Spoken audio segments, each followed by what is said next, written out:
Good afternoon, everyone. I'm Beth Angel. I'm Dean of the University of Michigan School of Social Work, and I want to welcome you all to today's conversation about abolition and social work in the new year. The modern concept of abolition couples the dismantling of institutions that oppress communities, including policing, the carceral system, the child welfare system, and racial capitalism, with the creation of new systems and approaches. Abolition also calls on us to scrutinize the structural racism present in social work. This is an important conversation for our field because social change will only happen when we question the dominant paradigm. As many of you know, our conversation today was prompted by the abrupt removal of Alan Detloff as Dean of the University of Houston School of Social Work. And Alan is here today, and I won't speak for him, but rather just lift up his role in inspiring this conversation.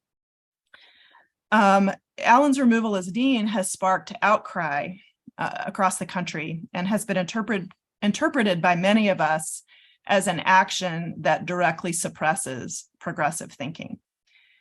Alan was an early adopter of an abolitionist approach among social workers, and he developed the Upend movement at the University of Houston, which begins from the premise that the child protective system is rooted in our country's history of racism, and by separating children is inherently harmful to families. This movement seeks not reform, but full-scale abolition. Alan's clarity of purpose and willingness to take a stand when many others in social work were not on board with considering abolition is incredibly courageous. The conversation he has sparked among schools of social work nationally has inspired a new paradigm of scholarship and praxis and will continue to have a major influence on our field, bringing the work of prominent abolitionist thinkers and activists to our collective consciousness. You only need to scan the program for the Society of Social Work and Research Conference next week to see that this is the case. Today's events lift up the work that Alan has done and will introduce to all of us the modern concept of abolition and build community among those who wish to further pursue this work. In the new year, this is the right moment for us as social workers to hold these conversations and to boldly address issues that directly impact marginalized individuals and families. I know we have a large crowd here today, which is really exciting. And my hunch is that a range of perspectives on abolition, from the fully converted to the curious and open, are represented. Wherever you fall on this spectrum, I predict that you will find solidarity, inspiration, and new learnings to take away from this session. And so for this reason, I'm very, very proud that the University of Michigan School of Social Work is hosting this conversation. And I want to express my gratitude to Terry Friedline, who is a faculty member in the University of Michigan School of Social Work, and our colleagues around the country who have organized and will be speaking today. And what I'm going to do is just to introduce by name and institution each of the people who will be speaking today, and then I will allow them to say more about themselves as they take the mic. So Alan Detloff, professor at the University of Houston Graduate College of Social Work. Darcy Merritt, professor at the University of Chicago Crown Family School of Social Work, Policy and Practice. So nice to say that, Darcy. Kirk J. James, clinical assistant professor, New York University Silver School of Social Work. Mimi Kim, associate professor, California State University Long Beach School of Social Work. Sarah Goodkind, professor, University of Pittsburgh School of Social Work. Sophia Sarantakos, I hope I didn't say that too badly, Sophia. Assistant professor, University of Denver Graduate School of Social Work. And finally, Terry Friedline, associate professor, University of Michigan School of Social Work. Welcome to all of the panelists, and we look forward to an inspiring and stimulating afternoon.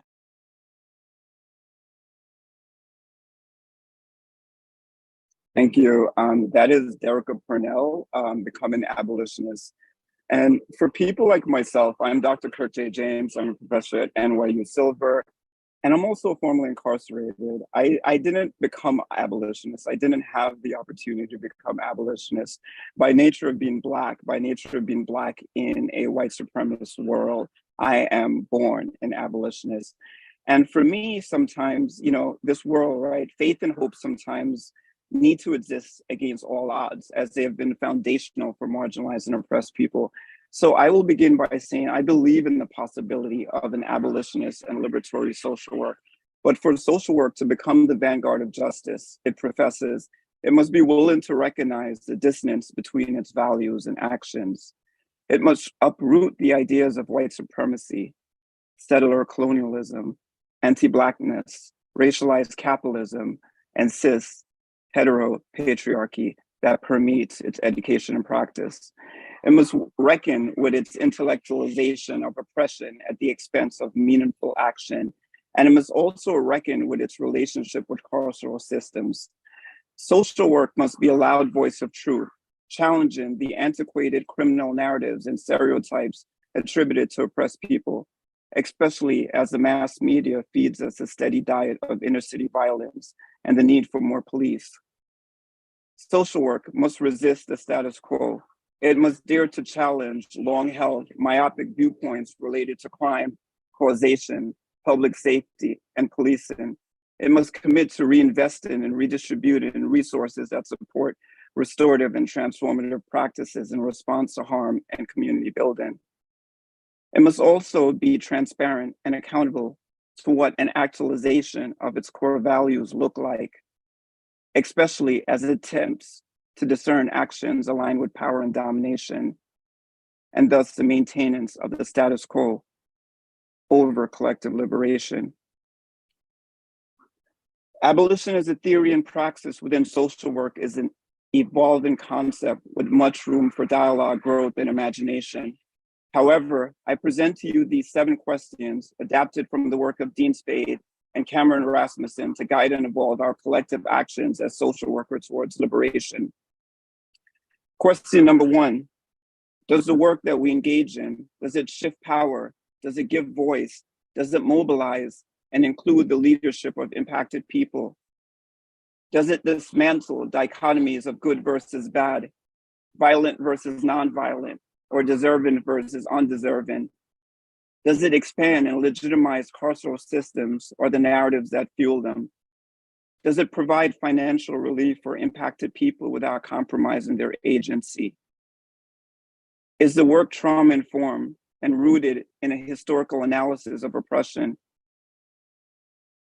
And is the work committed to an evolving process of decolonization and inquiry towards its ways of knowing, being, and acting?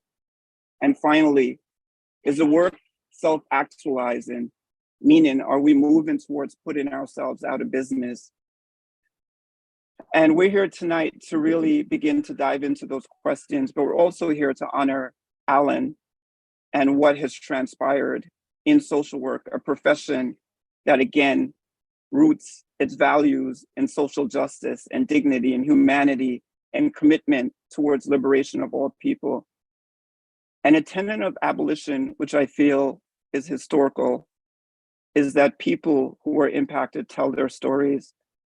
And Alan, I'm incredibly blessed and privileged to be here tonight to support you and to say very publicly that I think our profession needs to reckon with the harm that it creates and continues to create in the name of humanity. And I would love to give you the floor to share your story. Thanks, Jay. I really appreciate this. And again, thanks to all of the panelists for being part of this and to the University of Michigan School of Social Work.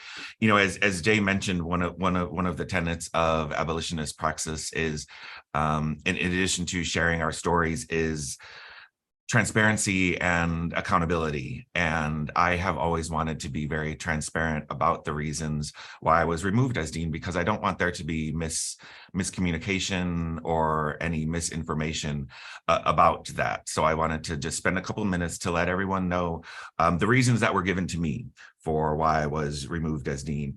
I was told by my provost back on December 13th that I was being removed as dean because I had lost the confidence of a small number of faculty, 4 full professors in my college due to my abolitionist views. And some of the examples that he gave, that the provost gave me in terms of how I had lost their confidence as dean, was one of the primary reasons was a decision that I made 2 years ago in consultation with our practicum education office to no longer place students in police departments or in other aspects of the criminal legal system, so in jails or prisons or the district attorney's office. As I said, that was done in consultation with our practicum office, who are responsible for creating those placements. But we felt that at that time in summer 2020, and all of the conversations about social work and policing and our role in policing, I had already taken a stance that I didn't think social workers should be participating in policing, that I thought at this point we had tried to create change from the inside. And at this point, we as a profession are complicit in the harms that result from policing, and we needed to remove ourselves from those spaces. So we, at the college level, did that by not placing our students in those placements. But that was brought up as a primary concern of the professors who said that that decision had damaged our reputation in the community. And I understand that they had also enlisted some alums of our program to write letters saying that that decision had damaged our reputation in the community. I don't have evidence of that damage, and it had not been expressed to me or from other faculty, but that's what I was told about that. I was told that faculty were concerned that my abolitionist views and the abolitionist direction that are not just my views, but the abolitionist direction that many of us, the majority of the faculty, were working to develop in the college, that was impacting that could potentially be impacting their grant money. Particularly people who receive money from the child welfare system in my college, given the work of the up-in movement in the college. Again, no evidence of that, but they were concerned that it would risk their grant money. And I was told that because of the up-in movement and my work related to abolition of the child welfare system, that was harming enrollment in our child welfare education program, which is a 4-year program in our college. Enrollment in that program has dropped overall, though.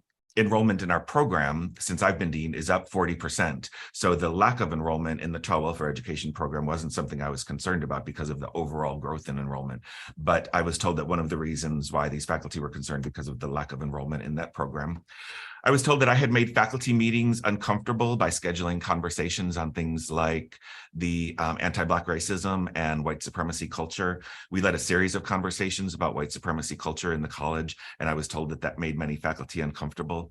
And I think what was most problematic to me is that the provost told me that, according to these faculty members, I had created an environment in the college where I believed if you weren't an abolitionist, then you were a racist. That's absolutely not something that I believe and not something that I perpetuated in the college, but that was the perception of these faculty members. I think the provost closed this conversation with me by saying that he believes that a dean should be neutral and not take sides on positions.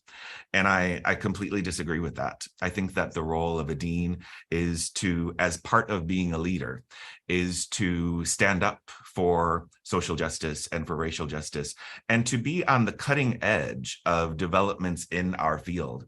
And I firmly believe that abolitionist practice is the future of social work. And particularly, I believe that to be true because it's consistent with our code of ethics. Our code of ethics says social workers must, and this is the only place in the code of ethics where it uses the word must, social workers must take action against oppression, discrimination, racism, and inequities. And if that's the case, that means social workers must take action against the systems that perpetuate racism, discrimination, oppression, and inequities. There are many systems that do that, but at the top of that list are the police, prisons, and the child welfare system. We need to be having conversations that reconcile and talk about our role in those systems. And I think deans across the country should be leading those conversations in their schools of social work. But thanks, Jay, for giving me the opportunity to share that. Thank you so much, Alan. I mean, you've been incredibly brave in sharing your story. And I mean, I just want to ask you, I think sometimes we can make this work about the work, and you're a human being, and how have you been impacted, by this harm? And I think that's, our profession needs to not only be accountable to, removing you from a position, but to the harm or potential harm that is created for you. Yeah, I mean, it's really disappointing. I'm very disappointed in this outcome. I'm an abolitionist as a professional, in addition to formerly being dean, but abolitionist as a person. I really care a lot about this work, and I really care about the Graduate College of Social Work at the University of Houston. I've led this college for 7.5 years and was very proud of the work that we were doing here, the work that we were doing to really lean into and amplify the problem of racism in our society and social workers' role in addressing issues of racial justice. And then in the last several years, really leaning into understanding abolition as a means toward liberation and racial justice. So it's hard for me to separate the professional space and the personal, because I really care deeply about the college and about this work. And I worry that what happened to me will have a chilling effect on other people who are doing this work. And whatever small role social work abolitionists have in the bigger movement, if we feel that we're silenced, then that harms the work that's being done to have more people locked in cages, to have fewer children taken away from their families. So I worry about the effects of that. I mean, there's a direct financial consequence to me, obviously, that I have to figure out. My husband is incredibly supportive, but he's the kind of person that just wants to make everything better and everything perfect and everything go away, and I don't know what to tell him how to do that. So it's difficult and it's disappointing. Thank you, Alan. I just want to pause and say that, I think that, in some of these conversations, we talked a lot about the risk that's associated with liberatory work. And I just want to say thank you for, your bravery and always being a leader in this conversation, especially as a Black, formerly incarcerated immigrant in the United States.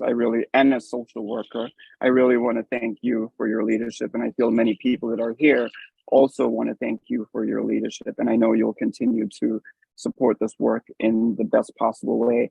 And maybe what I want to ask of you finally, before we kind of transition into the panelists, is what would you like to come from the conversation today?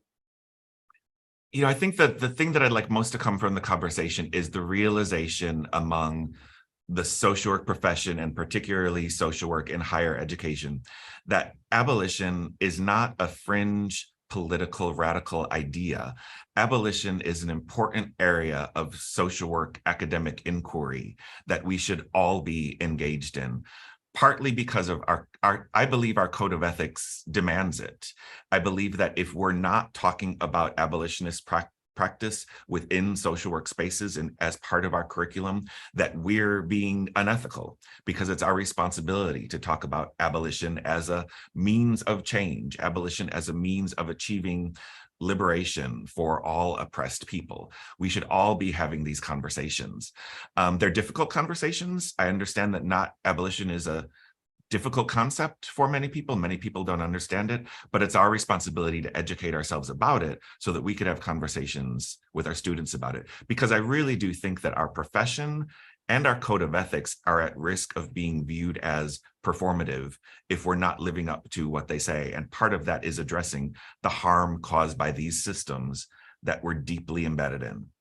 And then lastly, I'd say, I've realized through this and conversations I've had with people that those of us who support this work, recognizing that we have power, that we have collective power.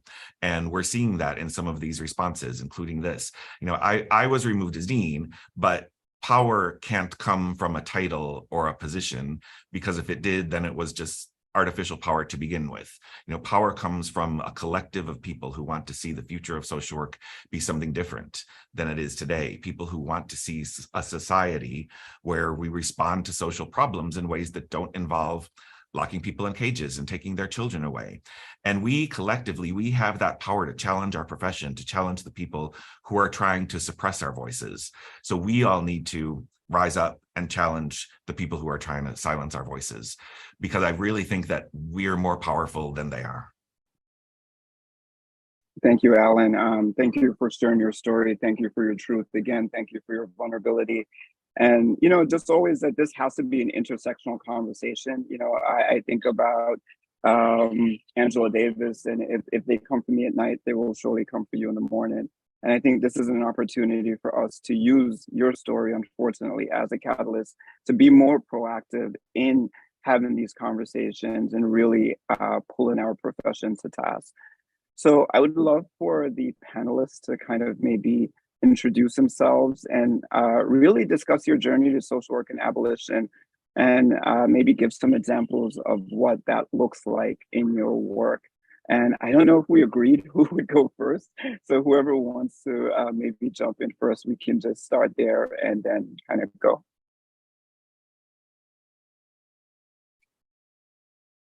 Okay, can't stand the silence. I will go first. Hi, everybody. Thank you for joining us for this really important panel and event. Again, my name is Mimi Kim. I am Associate Professor of Social Work at California State University, Long Beach. And I think I'm one of those people that have had a long, most of my adult life has been out working in the anti-violence movement and field where I didn't associate myself as a social worker, and have found myself in an academic field now where I am faced with kind of the promise, but also all of the challenges and the kind of history of white supremacy, imperialism, and racial capitalism that we see not only in social work, of course, but across all fields of academia, because we are in the United States.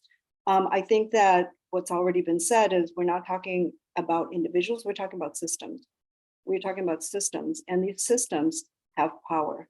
They work through individuals and individual action, but they are systems of power. I see this very much in my work in the anti-violence movement and field. I very much identify as part of that movement that is very, and because I was part of it for so long, had the experience of both being part of a system that increasingly relied on law enforcement, felt many contradictions and a lot of tension around that, and got to the point where I really started organizing with other people of color, primarily women, femme-identified people of color, to say, we don't believe in this way that this movement in the sector has gone. I do think that there are many great things about the liberatory histories of, and I'm going to speak specifically around anti-violence sector, around domestic violence, sexual assault, and so on. And I think it's one of those examples in which we can so clearly see how a kind of a reform orientation, or this idea that we have to look to authorities of power, which is very ironic when you think about what feminist anti-violence, the movement came from, but to look towards the authority to determine safety, that we rely upon, and that are increased professionalization, some of which is a result of the, I think, incursions of a social work kind of mentality, have actually strengthened that, have moved us away from kind of a liberatory orientation towards case management, individual direct service, and ties to law enforcement. So I did find my way toward a close affiliation with social work a little bit later in my life. And I'm really, especially since the time of 2020, summer of 2020, none of us will ever forget, I was really moved by the work of Alan and others, Laura Abrams and others, who really put out publicly a strong statement that I had never seen before coming from social work, that said we actually have to defy law enforcement. We have to defy policing. We have to move towards abolition. We have to move towards building towards the kind of society that we want to see. This is the work I had already been doing, but I hadn't seen this close intersection with social work. And that really drew me. I really have to thank you, Ellen, so much. I didn't know you at that time at all, but I really, really felt the presence of that work and the understanding that there are others in social work who really believe in this kind of liberatory vision and liberation here and now today. So I have been doing this a lot in work that many of you now know as transformative justice, community accountability, and that is tied very closely to the development of abolitionist feminism. And I see this as so tied to myself now in a way that I hadn't before, to myself as part of our collective project called Social Work. So thank you. Thank you so much, Mimi. Sophia or Sarah? Go, if that's okay. So good afternoon, everyone. I'm Sarah Goodkind. I'm a professor of social work at the University of Pittsburgh, and I'm really grateful and honored to be here with you all today for this important conversation. I also work closely with Mimi at the Journal Affiliate, and have been learning so much from her these past years. I've been in social work for 25 years, so my story is a little bit different than Mimi's. And I've always identified as a critical feminist scholar. To me, being a critical feminist scholar has meant applying a critical lens to the policies, practices, and systems that we engage with as social workers. However, I feel like it's really easy to critique these things and much more challenging to engage in the difficult work of building better systems, designing more just policies, and developing more humane practices. I came to social work because in social work, we have the space and opportunity to do both of these things, namely to critically analyze our policies, practices, and systems, and to constructively and collaboratively remake them. I'm relatively new, though, to the world of social work and abolition, at least in a formal sense. So I'm still learning what abolition means and what it can look like in practice. But the more I learn, the more I realize that an abolitionist approach is in complete alignment with the work I've always sought to do. And I just didn't have this particular theoretical framework and terminology. When I first heard about abolition in its current incarnation, I, like a lot of other people I know, wrongly assumed it meant just closing all of our jails and prisons and terminating our child welfare systems. I've learned, though, that what it really means is building a world where prisons, jails, formal systems of child protection, and other carceral systems are obsolete. Of course, this has always been my goal and the reason I entered social work. So in terms of what this looks like in my own work, my research, scholarship, and activism have long focused on programs and systems that work with young people. Specifically our educational, child welfare, and juvenile legal systems. I've seen and documented how too often we funnel young people into services, programs, and systems designed to fix them, rather than engaging them in critical reflection on the structures that oppress them and collective action to change these structures. So just as a brief example of this latter approach of involving those affected in collective change work, I wanted to share a bit about my involvement with the Black Girls Equity Alliance in Pittsburgh. The Black Girls Equity Alliance is a collaborative of service providers, systems professionals, academics, advocates, activists, families, girls, and other community members. And I should add that we've had Alan come as a speaker at one of our events.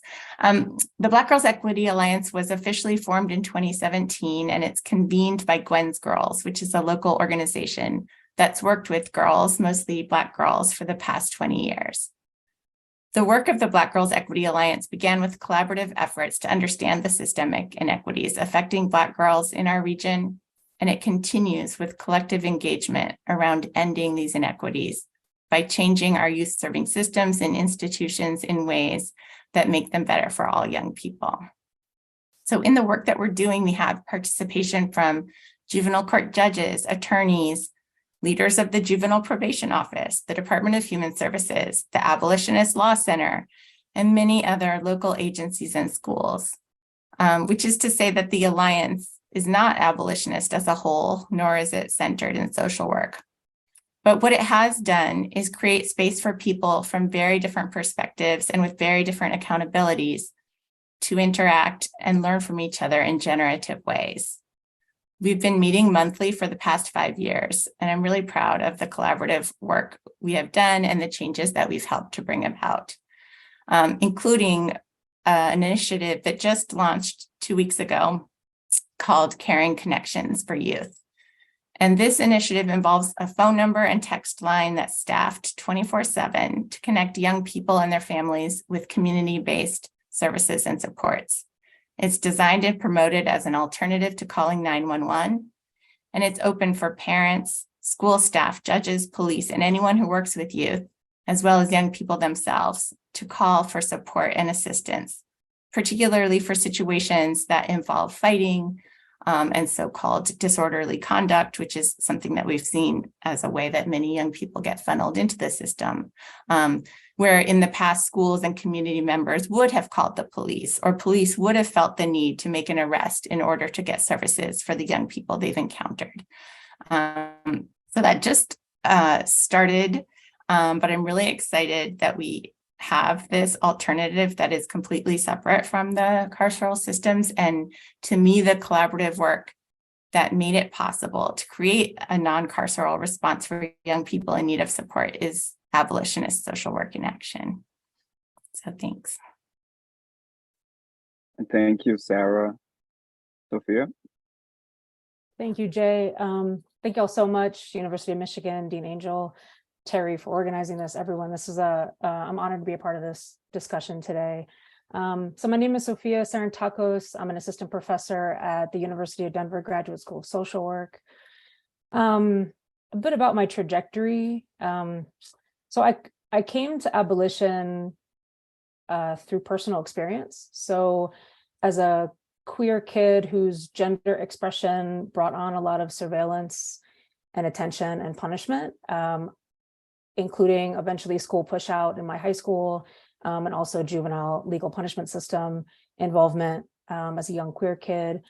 I just started to put the puzzle together that the world was built in particular ways for certain people and certain expressions, and built to surveil, punish, and criminalize others. And I was witnessing this from not just from myself, but from my community, from my peers of color and friends of color, and starting to put this together, but didn't quite have an abolitionist analysis as a young queer person. I just started to make sense of things.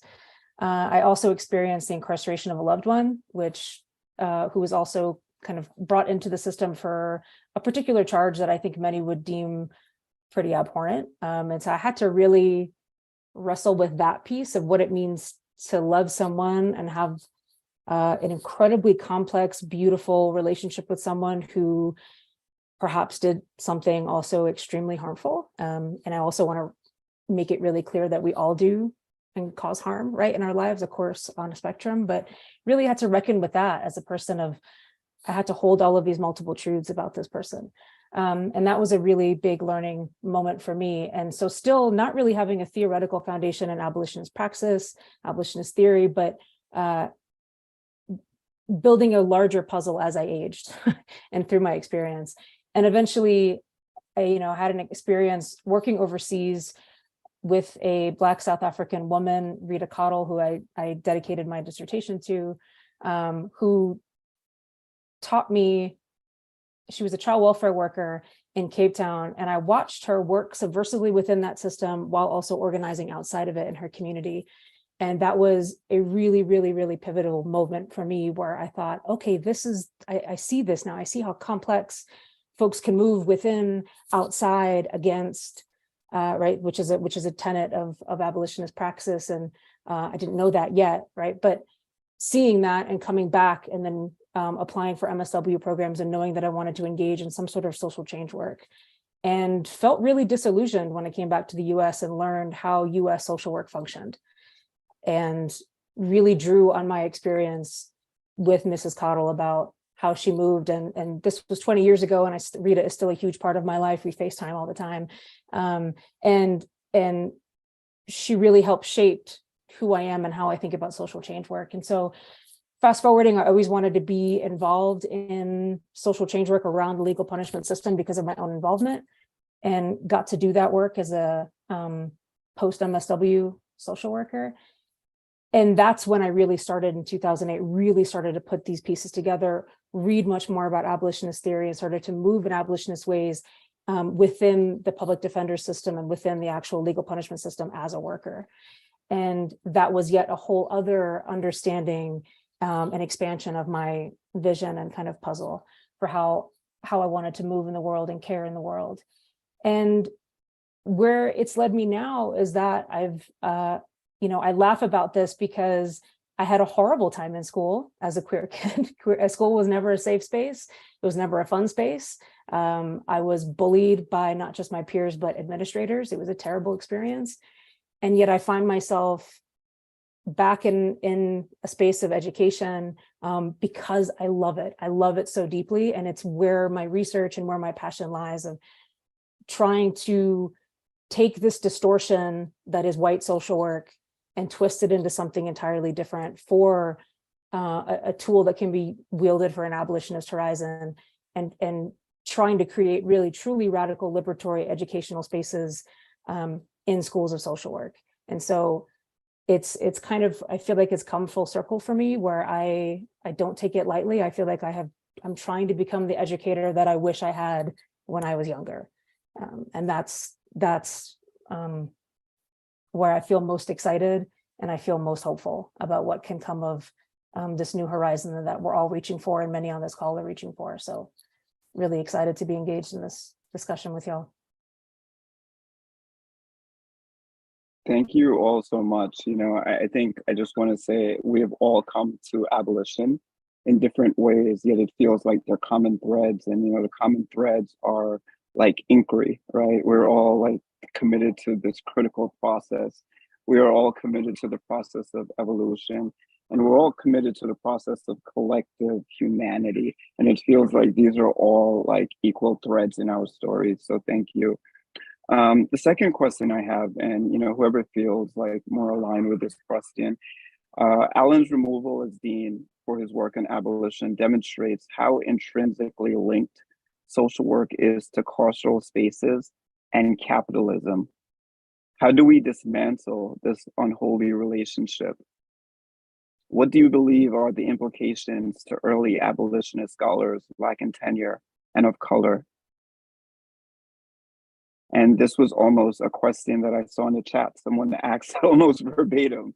And, so I just want to throw this out there because, if this can happen to Alan, how are folks that are believing in abolition right now, how are they to show up in their institutions?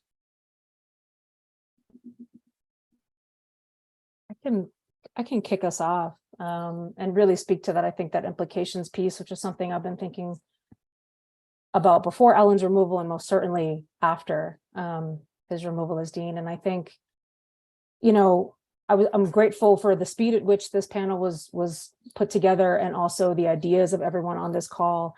There's just so much unity on this call about the way that we understand things. And I think part of what we talked about was this idea of, instead of backlash, frontlash, which is a term from Dr. Vesla Weaver, which I think is really important to kind of ground us in. We can think about the Black revolutionary George Jackson, who said that, the US is the most advanced form of fascism. He said that in 1971, right? So we haven't been prepared. We haven't been organized. We haven't been proactive. And when I say we, I mean us in social work and professionalized social work. I even mean us, in communities, particularly white communities. There has been, I think when we talk about like, what are the implications to early abolitionist scholars lacking tenure and scholars of color, I think those of us in the profession collectively, we decide what those implications will be to some extent, right? Are we, some of the questions I think about are we going to proactively support BSW, MSW, DSW doc students interested in abolition? Are we going to let them into programs? Are we going to change our curricula? Are we going to bring curricula into the 21st century and honor this really highly theorized and practice theory of change? Are schools going to hire candidates with an abolitionist politic and research agenda? Are they going to support them when they turn that politic and lens into their own department to push policies within their own department? Are we willing as a collective, as workers in this field, to put our skin in the game and refuse the front lash? Are we going to go on strike when someone tries to kick out another dean or reprimand a student for their beliefs, right? How are we going to show up as a collective? And I think obviously we can't stop every single potential consequence or implication, but I think that we have a huge role in what those implications could be. And if we band together. And so I just think really changing our paradigm from backlash to front lash and organizing ourselves and building a strong collective unified voice, as Alan mentioned in the beginning, I think is just so important. Thank you, Sophia. Mimi, Sarah?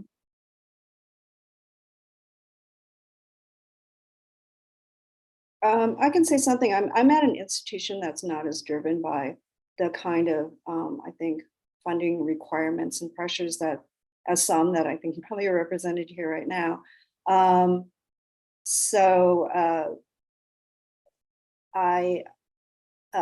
I do know, and I have many colleagues who are under those kinds of pressures. I'm not saying that my university is not affected by capitalism and the neoliberal institution. Absolutely, we are, and I bring that up very early in my teaching in every class. But I think that this kind of pressure and reliance upon the institutions of the state, for example, as the most highly regarded kinds of funding that you can get, these projects are not going to get that funding. So how is it that a university is going to actually, even if you're going to go under some kind of more liberal rubric of sort of intellectual freedom, would you support other kinds of scholarship that are not going to be funded by these types of institutions, not drive people to feel that they have to always compromise their agendas in order to be able to keep a livelihood, to stay in an institution and a career path that they feel impassioned to be part of. There are many people that never even make it through graduate school who get pushed out early on because I think, as you were saying, Sophia, their political agenda didn't match, or they realized that it wasn't going to match, and so they had to find another way out.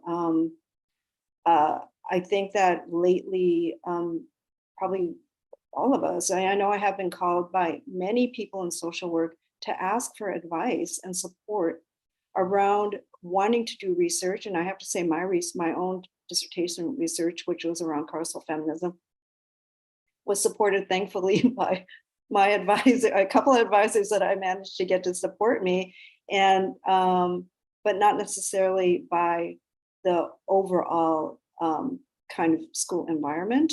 I was told not to pursue that, and in a number of places that were kind of more well regarded, and yet I did, and I am fortunate in that I was able to stick to that and finish. But that is not the experience of many people. What I'm hoping is there is both an opening, but also there's the backlash and there's the front lash, as Sophie said. So some of us, I think there are more people that are encouraged or are making demands to do this kind of research and scholarship, to do this kind of activism under the rubric of social work. And that is very exciting to see. Things have changed, but also we can see exactly with the kind of removal of you, Alan, from your position as dean, that this is not going to go unpunished. And so I think some of us are, this effort right now is part of our organizing, I think, to bring awareness to this transparency, as you said, Alan, and a call to action for all of us to realize that we are all vulnerable to removal, but to censorship, to self-censorship, so that we can keep surviving. So how is it, I think some of us are creating, like Sarah and I are both working on Affiliate to create, I think, like very rigorous scholarship on social work that is open to an abolitionist viewpoint, and seeing abolition as part of a critical feminist viewpoint, also seeing critical feminism as centerpiece to social work, not a side marginalized, I'm sure people don't know about the journal or would brush it off, because that's what happens in our academic field. But I think many of us are standing steadfast to abolitionists and other kinds of critical agendas, and are finding both creative ways to do that, but also challenging our institutions to be accountable. So I think everybody joining in this webinar and listening to this and thinking about this, I think that right now you're all part of this movement. And I don't have any wisdom beyond what's been already shared by other panelists on this, but I just wanted to add, that's why I agreed to join this panel, right? Is because I want to show this support and accountability that I think we need to have. I really, appreciate the questions that Sophia was asking and that Mimi was asking, and what Alan said before about we do have the power, not as individuals, but as a collective, right? And I think the more, the longer I'm in the field, and as I've been promoted at work and, and now a full professor, right? I feel like more responsibility to speak up when I am in this position of privilege and protection. I will be the doctoral program director beginning next academic year. I have a Marky dog here, sorry. At University of Pittsburgh. And so I feel committed to ensuring not just that all of the students receive education in abolitionist perspectives, right? Because as panelists have said, their education would be incomplete without that inclusion, and also that we have space and support for students who want to pursue their work in those directions. Jay, if I could add really quickly too, I would love that, please. I think that the power of our collective also comes in calling on other people in the field, particularly leaders in the field, other leaders in the field, other deans, directors, people who are responsible for our professional organizations, to stand up and say that, yes, we agree, abolition is an important line of inquiry in our field. As deans, yes, we are absolutely looking to hire abolitionist scholars that are going to move this work forward. As PhD directors, we're absolutely going to encourage that kind of research. So really looking to the leaders to quell the fears that are starting to arise by that we're seeing in the Q&A and that we're seeing from emerging PhD students and assistant professors. That's the space for them. Thank you, Alan. And thank you all for being so incredibly brave, and again, it's so important that as leaders that we make sure that we are like the vanguard. We're setting the tone for other people who are going to come behind us, especially around the scholarship. And, to your point, I remember very early on in my own profession, after graduating and getting my doctorate and being really excited to go on the tenure track interviews and being told really openly that, hey, what you do does not get funded.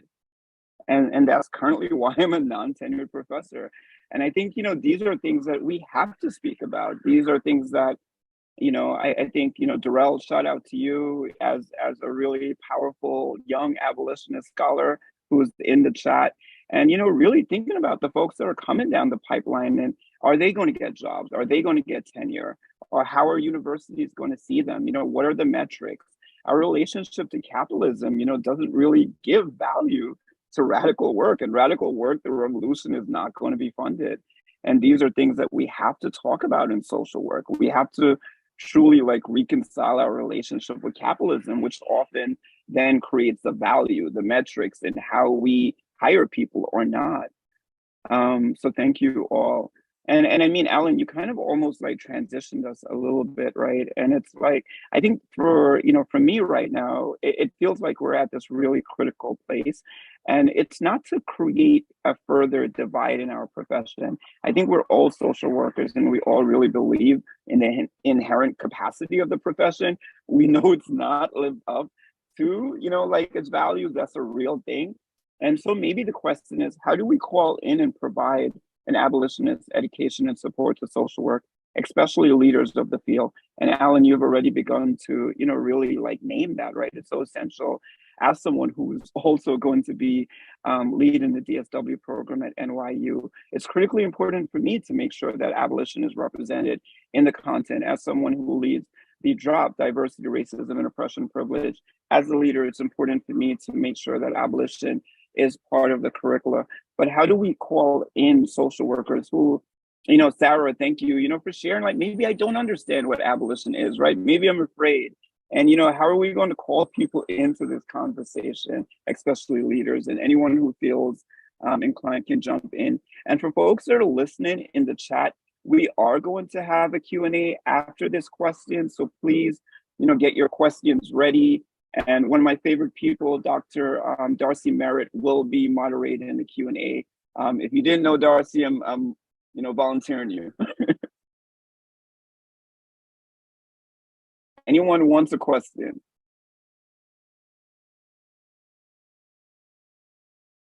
I can hop in, Jay. This is about how do we call people in? Is that what? Yeah. Yeah, exactly. Yeah. Thank you. I think,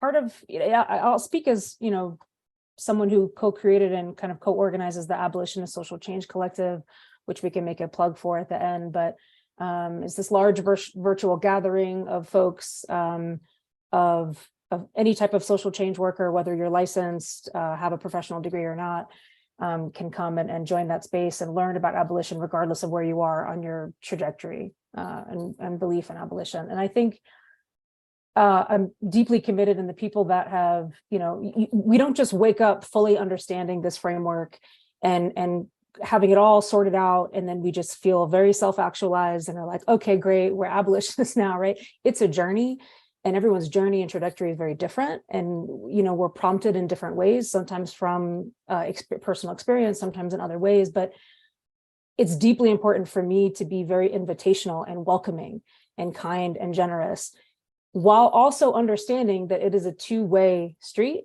and it should also be in good faith, right? And so a lot of people don't always engage in these questions in a good faith way, right? They haven't read anything about abolition. They immediately want to tear it down. And that is not, especially particularly folks who call themselves educators or scholars, that's not scholarly behavior, right? That's not being inquisitive. That's not being curious. That's not what we're called to do if we say we're serious about these roles. And so I welcome folks to educate themselves, read some things. There are unbelievable resources. I mean, especially since the rebellions of 2020, I mean, it has just been, the floodgates have opened. Zines, articles, very introductory level things to bring people in. And so explore these things, take the time to do it. We take the time to look up, right? Like, what are the best sneakers we should buy, right? Like, the amount of time we spend on other things when we don't even think about a theory of change that might actually can reshape and remake our world is wild, right? So take the time and ask those questions.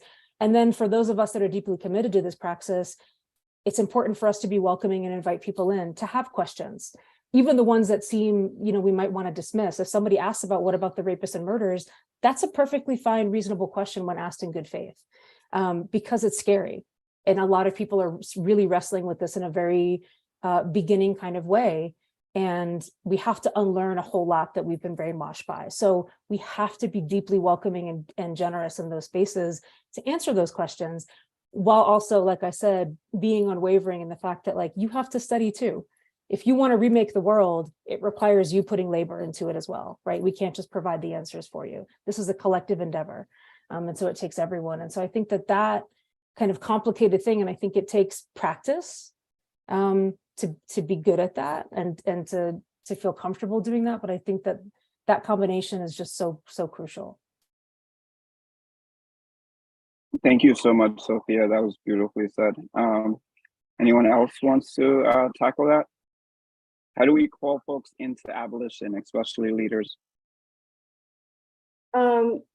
Yeah, I think that we're leaders, at least for me, because I do a lot of work in the classroom, of course, all of us, within my institution, and then, but also in a community, the kind of community organizing work that I have done, national collaborative work that I continue to do. So I sometimes, there are different strategies for different spaces. And maybe just to give a couple of examples, in the classroom, we are all leaders, even if we want to be the most equitable, non-hierarchical. I mean, we all know that it is a hierarchy, and I always name that within the classroom. I have started to use the letter that came out, Alan, that you and Laura Abrams put out, and the follow-up Medium letter as one of our readings early in my policy work, so that people don't forget or know that these debates happen in such a sharp way at that time. And then there's also different calls to action that I find really useful. So that's a way in which I call in students to really reflect on, and not in a for me, I really try not to work out of appeal, not out of coercion. And so it's to open up the question of, what do you think of this? Do you understand the profession that you are associating yourself with? As does this resonate with you? And it just brings up, I think, such engagement in the classroom. So that's a way in which I think I'm calling in the classroom. I think in terms of calling in at the institutional level, the focus has been primarily on bringing a critical race theory kind of agenda, which of course intersects with abolition. And also nationally, I think it's in writing scholarship. I mean, I think I can't help but write in scholarship that's going to be aligned with abolition, because that's basically what I have been doing and thinking about and practicing. So I also am continuing. I'm not saying that everybody needs to do these things, but I'm just having to reflect on what I've done and trying to respond to this question, is staying really fresh in the practice work that brings abolition to life. So this is not just, and I'm really not interested in something that's just some kind of political call, if it doesn't have life in everyday experiences of people. And so I'm very, very interested in doing that, whether it's part of my academic work or it's just part of my work as a human being in this world, is making sure that I'm out there and bringing this to communities as well. Because I think now that I have a position in academia, that I also have accountability to people that are outside of the academic sphere, and want to use whatever kinds of resources and power I do have now as an academic towards that, but also remaining very humble. And I have to, because on the other hand, what I've seen with students is they are starting to make demands. And this is something that honestly I didn't see when I started teaching in 2014. I see in a whole different way now that students are demanding that we teach something about abolition. And we have to be in a position to respond to that call. And that's us as understanding students as leaders, understanding the community as leaders, and that we have an accountability to other leadership. We have leadership in certain ways, but other people have leadership, and that we're really trying to co-create this kind of synergy together as people in academia. And if we're in social work, we absolutely have the call to do that. It's in so many, it's in our history, it's in our tenets, and it's so easy to forget that and really kind of consider that to be extra work that doesn't even show up when you're trying to go up for tenure and so on. But it absolutely is so important to what we're doing. So I just want to raise some of those as examples. I'll just build on what Mimi was saying, to a couple of things, what Mimi was talking about just now, and then also an issue that Mimi raised earlier. But, you know, in terms of the work within the community and with abolitionists who are not necessarily social workers, right, but working in the community, and one way I've seen that calling in happen here in Pittsburgh with the work with the Black Girls Equity Alliance that I was talking about. We have these monthly meetings. We've been meeting for 5 years, and we have folks from the Abolitionist Law Center and other abolitionists who join these meetings. And one of the work groups I help to facilitate, and I've had the opportunity and honor to facilitate conversations between our presiding judge for Allegheny County, the head of the juvenile court, and the abolitionists, and hear them in really respectful, generative conversation with each other. So I think there's those opportunities to use our social work positions and skills in some of this collaborative community work. And I also just wanted to go back to what Mimi said earlier about, you know, some of our institutions, which maybe where she is a little different than where I am, because I'm in a school where there is a lot of pressure and emphasis placed on getting federal funding for research. And these are conversations that that we are having in our school, and I think we need to be having an opportunity also to value the multiple really important kinds of scholarship, and not to require that scholarship be supported federally or by large grants, because we know a lot of this important abolitionist work at this point isn't being supported in that way. I'll add to, just thinking of what Sophia said about creating some learning spaces. I think there's so many opportunities in schools of social work that faculty, that professors can do, that deans and directors can do. You know, start a book club in your faculty. Purchase Erica Purnell's book for your faculty and have a book club around that, just to learn in a welcoming space. Invite some of these people in as speakers. Last year, I facilitated just a every other week Zoom session with my faculty, and we went through an online study guide about abolition. And I think creating those spaces, acknowledging that it's a new topic for a lot of people, so creating spaces to learn. But also, I think it's important to say, you know, have a conversation about what is it about this topic that is scary to people. It's because it's not like social work doesn't take bold stances. We take bold political stances about all kinds of things, from reproductive justice to LGBTQ rights to gun issues. I mean, we're a political profession that takes strong stances. This is an area that we all need to be, that we should want to learn about. And also, I think it's incumbent on us in some ways, because certainly at my school, I'm sure some of you have seen too, more and more of our students are wanting these conversations. And it's our responsibility to be educated about what abolitionist social work can look like, so that we can have our conversations with those students. And thank you all, and thank you again, Alan, especially for the work that you have done, which is kind of like why we're here in creating that space. So thank you. We're going to open it up for questions in a minute. Dr. Darcy Merritt is going to be leading the question and answer period. So if you haven't thrown your questions in the chat, please throw your questions in the chat. And after we do questions and answers, we're going to come back with a final thought from our panelists. Before having an act, there is a sign-on letter. I believe many of you have already received it.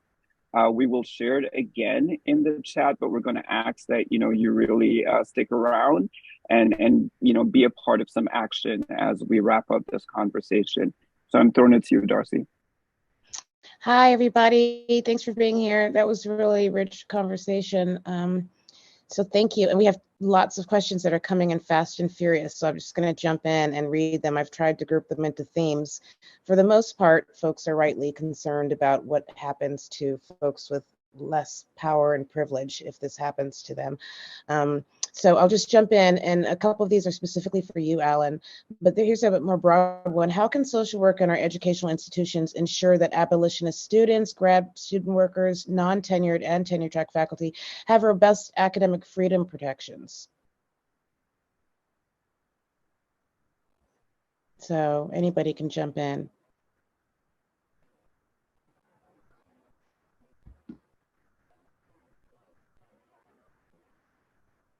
Nobody, we don't know. I'll kick that one off just with an idea related though to what I've said before. I hope that other leaders, other people who don't have vulnerability, other people with tenure, other deans and directors, just make it clear, stand up. And I really am appreciative to Dean Angel for hosting this and making remarks at the beginning to frame this as an important conversation. And I think if more and more people see that happening, there will be less fear of consequences, and more of us will learn about what abolition is. And there's ways that we can make the fear go away if those of us who have positions of power and privilege collectively stand up to try to eliminate some of that. Okay. Thanks, Alan. Along the same lines, people are asking, somebody asked about the number of openings we have now for deans and directors, and what ways in which, how are we going to ensure a commitment to abolitionist social work pedagogy, scholarship, organizing, and practice? How are we going to hold them accountable and search for that type of leadership with the openings? Again, I think, yeah, all of these questions seem tethered together. I think part of what's, so I want to absolutely honor what Alan just said, right? Like, we need people with much more power and leverage to do this work and to stand up. I think we also, and this is across the board, this isn't a social work higher ed issue, this is a higher ed issue, period, of we don't really think of ourselves as workers. There's terrible labor politics in academia, right? We think of ourselves as these privileged bunch with this very special position. We're workers. We're workers, we're replaceable, we're disposable. And also leaders will not do things unless they are pushed to do so, right? The ways in which Alan functioned, the reason why, it was a rarity, right? At that level to function in that way. And leaders typically do not do that unless they are pushed. And the only reason why schools right now are forced to reckon with this is because students won't put up with the BS anymore.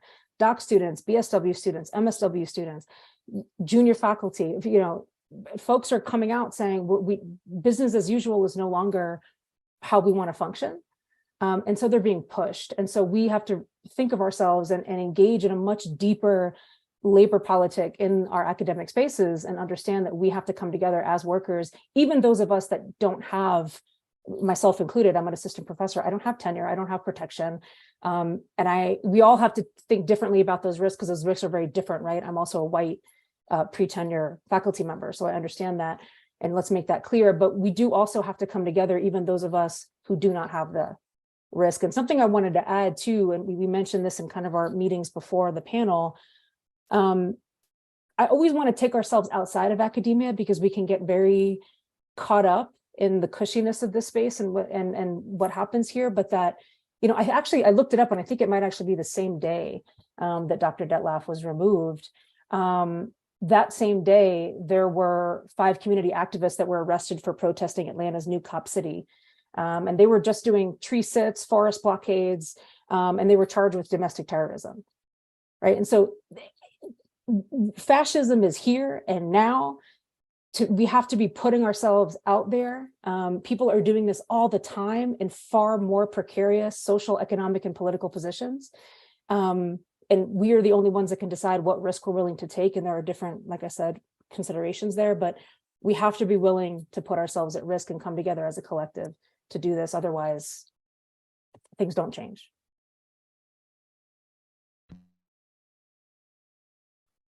And to what Sophia was saying, those of us in the academy as workers, right? We can unionize too, and the power that comes from that collectivity. And I say that as a Pitt faculty member, our faculty voted to unionize just over a year ago, and that includes all of the faculty, the tenure stream, the non-tenure stream, the part-time faculty. And one of the main issues is faculty governance. That's part of that conversation, and that I think speaks to the heart of of what we're thinking about when we're thinking about the way that Alan was able to be removed from his position as dean, and what mechanisms do faculty have as a collective to show support or push back on that. Thanks. I'll get to another question now. We have a lot. So somebody wrote, digging in a bit deeper, they're wondering how we can engage with students on these perspectives, these abolitionist perspectives, considering so many of the jobs that students are going to get will be directly or indirectly part of the carceral system. So how do we speak to students about the tension between what might be seen as abolitionist social work praxis and the actual work that they're going to be doing in those settings and spaces? And it's along the lines of another question that's commenting on the fact that the federal government is the largest employer of social workers. So how do we Yeah. maintain I can jump. effectiveness? Go ahead, Jay. I'd love to take a crack at that one. So I think by reading the scholarship, right, there's a lot of people, Mimi, myself, who've written about this tension. And I think we have to name that. We have to name that historically we have been put in students in, and Alan has, came out and said no, but we have been put in students in carceral spaces without providing them historical education as to what the carceral system is. And that is creating immense harm, not only for our students, but also for, the people they aim to be of service. I think the first thing is really naming it. It's really beginning to engage in the scholarship that has been written and is written in social work around this. I think it's being able to, be as courageous as maybe Alan and saying, what, here are scholarships that actually work and here are scholarships that don't work. And it's also creating content curricula, as well as creating spaces to have these conversations. I think students understand that. I always have students who come in and want to go to Rikers. They want to go to, these places. And as someone who identifies as an abolitionist, I do believe that we need to be in those spaces, because I feel like as someone who was formerly incarcerated, a social worker in that space that has an abolitionist perspective, who understands the harm of these systems, is incredibly important. Is incredibly important in maintaining humanity. Is incredibly important in bringing light to a space that's incredibly dark. So I do believe that we need to educate social workers around what harm reduction is in those spaces versus actually what action towards true transformation can possibly look like. But this is a conversation that we've never had in our profession in very open ways. And it's not that one way is going to be right and the other way is going to be wrong. But we have to be willing to sit with these tensions, and we have to be willing to create some type of consensus and some type of informed action in how we can move in a way that honors our values. Thanks, Jay. Thank you, Jay. I want to just add to that a little bit, because I think with so many, I think there's more and more students that are making demands. And then also, maybe this is a misread, but like a high level of anxiety about doing the right thing. So I think that this, as Jay was saying, part of what I'm working with Darrell Washington and Cameron Rasmussen, and some of you are authors, chapter authors in an upcoming book on abolitionist social work. And we are grappling with these kind of sites of contradiction.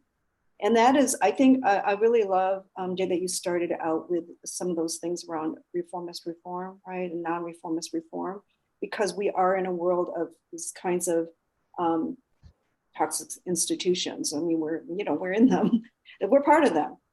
And so I really am pushing back against this kind of purity politics of that we can have this most pure, perfect way of being in the world, because we are in a world that's not perfect. And so how is it? And I think what we can do as instructors and professors, as leaders, as mentors, is to really engage these questions that to name this as a tension and contradiction, but to ask people to start exploring what that means. What has that meant in your life leading up to now? Everybody was in that space since day one. What have you done in the past? What have your people done in the past? What are the legacies we have? And that's where we can turn to readings. It might not be peer-reviewed academic journal articles. They might be other kinds of readings and sources where we can rediscover what that means, how we've been social workers without naming ourselves as social workers, in doing mutual aid work and doing social change work, even if it was within our families. And so I think it's that like understanding the ways in which we move forward in contradictory areas thus far. And now that we're in a school environment, we're really thinking more intentionally of having a career path in social work. I really name that you are the future leaders. You are going to be making those changes. You are facing something right now that is going to be different in the future, or can be, with your influence and your leadership. You might not do it tomorrow, but how is it that you work towards that? Even if your institution that may be carceral. I mean, I worked for a long time in the anti-violence sector, which, you know, we didn't have, in my institutions, we didn't have like great relationships with law enforcement. We did. And it's what did I learn from that? What do we do with that? What do we do when we have clients, if we want to call it service users, who actually make demands to have some kind of involvement or are pulled into it whether they wanted it or not, which is a lot of people too. So how are we in those spaces, and how do we take some of those answers to the questions that, Jay, that you named at the beginning, so that we're actually moving in a trajectory towards abolition? We're not, what abolition asks us to do is not to reinforce institutions of oppression, but that sometimes we are engaged in them and we are inside of them, and how are we pushing them towards liberation? And I think that's really an important question to ask people. And those are things, whether they're they're in jobs, or they'll go into jobs that are not the complete liberatory spaces they're wanting, or abolitionists. How is it that we're going to take the need that we have to be in spaces and to make an income, the reality of that? How are we going to do work within those institutions, and how are we going to continue doing work outside of those institutions? So those are kinds of questions that I really try to ask my students, and part of this is those are questions I ask myself all the time as well. I just real quick adding on, you know, I learned from one of my mentors when I was a student, from Janet Finn, about the tension that's always existed in social work between helping and controlling, right? And that tension exists in every site, really, even ones that we might consider non-carceral or anti-carceral, I think. So I try as an educator, especially in, you know, first semester students, we talk about that tension, right? And about showing up with good intentions is not enough, and the professional power that we wield. So to me, I feel like a lot of these lessons to cut across whatever place of practice people might be in, that we have to be talking about these tensions.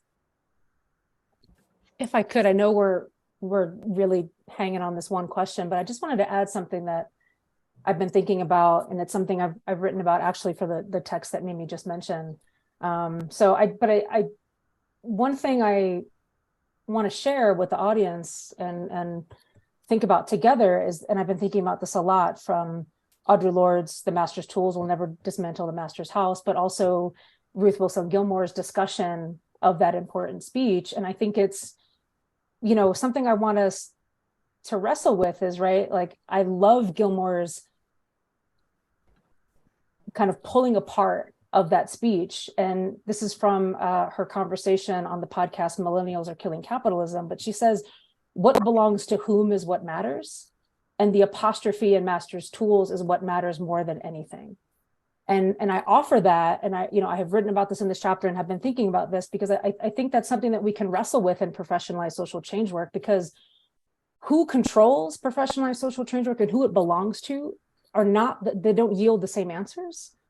And it has been controlled by white people. It is white social work. That is the social work that's been legitimized, that's caused the most harm, that's taught most widely, right? And so, but it doesn't belong there. It belongs to all of us collectively, and we can seize it, we can capture it, we can do something differently with it. And I just think that's so important to think about. And as I say in my writing and in my thinking, I don't actually know if this will work. I don't know that any of us on this call right now are like, yes, we know we have the answer. That's not what abolition is about. We don't know the answer. I don't know if capturing it will work, seizing it and distorting it will work. But certainly as a white person in the field, I feel like it's an ethical obligation to try because we have this infrastructure, we have this workforce. Let's do it. Let's try it. Let's twist it and see if it can do something else. But I just think it's a missed opportunity otherwise to not try. Great. So there's another question from an abolitionist social worker who's working for an agency and doing some wonderful work that wants to engage the community in abolitionism, but in a less confrontational and more curious way. So they've been given the green light to create a space, a mini conference, if you will, to facilitate a conversation about safety and ask community members what makes them feel safe with the intention of indirectly exploring their beliefs around the carceral system and policing. So the community this person lives in is very active in the push to add social workers to police forces, which is a part of the agency's hesitation. So they're asking what advice anyone has for this kind of work in communities like this one. So gently pushing their agency.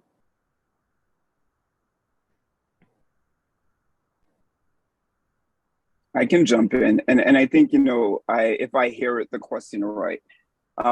So, I think to what everyone has said, doing this work requires us to both show up, right? It's not that we can bring anyone to the promised land. They have to be willing to do the work themselves. And I think when people on both sides are willing to do the work, one of the things that I feel is incredibly abolitionist in my classrooms is just really like name the tensions from the jump, right? Meaning that I use this framework, it's called BIG, meaning that, we're all entering into these spaces with bias. And I think abolition is that, I'm not here to reinforce my bias. And if you're not here to reinforce your bias, then what is our intention? If our intention is to find collective truth, collective liberation, then what are going to be then the ground rules that guides us in that process? And I feel, when we engage in critical and liberatory practices, it's almost, we want to go immediately to the heavy lifting without actually grounding a conversation and creating the guidance that will get us there. Frantz Fanon speaks about cognitive dissonance, and it's we all see cognitive consistency. So somebody may be listening to this conversation right now and just they cannot hear it because everything that we're talking about is disrupting the normal realm of thought for them and it's creating some level of dissonance. And this is an appropriate clinical thing, right? We all see cognitive consistency. So I think for me, in engaging in liberatory spaces, to be able to, and shout out to Bell Hooks, right? Rest in Power, is to begin to identify that it's not a matter of if, but when tension is going to occur. We're going to have tension as we move towards collective liberation because we've all been programmed and all our intersections come a little differently. All our ways of seeing and knowing and understanding the world come from our experiences. So if we're not creating the intentionality in how we're going to show up in community, if we're not creating the ground rules and how we're going to call each other out, how are we going to mitigate tension? How are we going to create somatic practices? That's something that we don't talk about, right? Is that this work is going to create a somatic experience for us.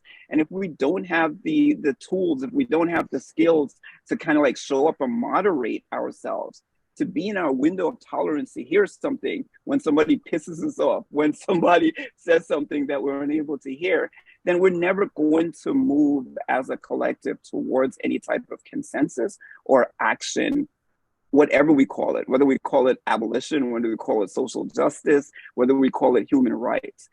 This conversation is going to be really difficult for a lot of people. And I believe it's incredibly important that we create the ground rules and the grounding that allows us to engage in this conversation.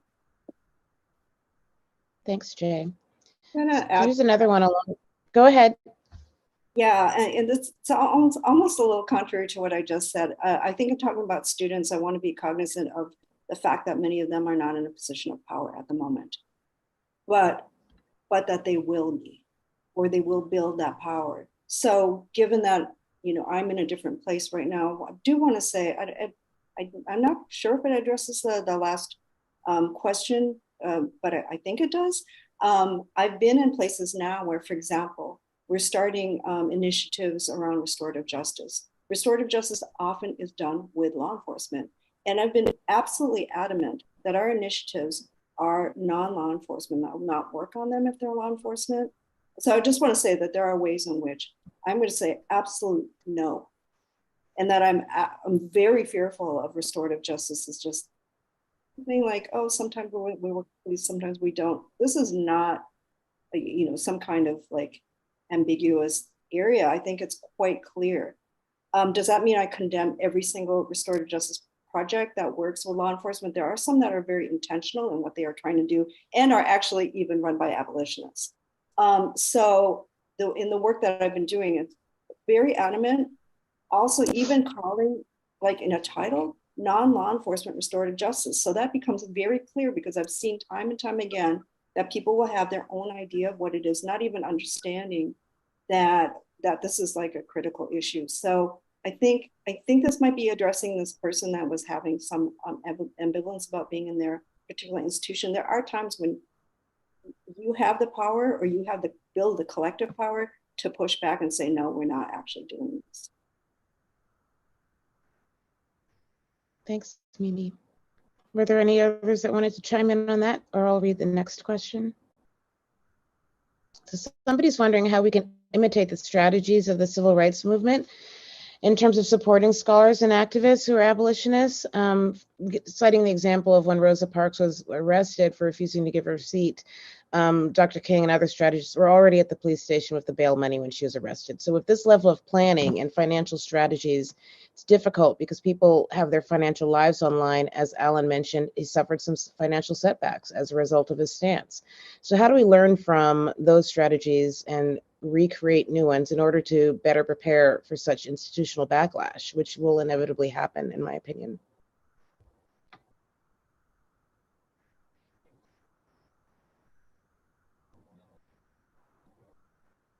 I'm summarizing for the person who wrote this question. It seems like they're wondering, how do we set up some sort of safety net, because this will happen again? I love to jump in, as you know, I'm always excited by a good question. I think the first thing is just being able to, say this thing, Darcy, right? Like very few people understand the history that we're talking about. I still have students that come to social work school and have no idea about the history of slavery, have no idea about like imperialism, have no idea about colonialism. So I think it's incredibly important that we just name this. I think it's important that we tell students that, people who Martin Luther King was killed because he asked America to live up to its values. I feel like we have to name these things, that there have been people who have been intentionally harmed, because they've asked America to live up to their values. These things that are happening, these are not one-off things. I think as social workers, we often don't speak about the history of this country, the history of this world that we exist in.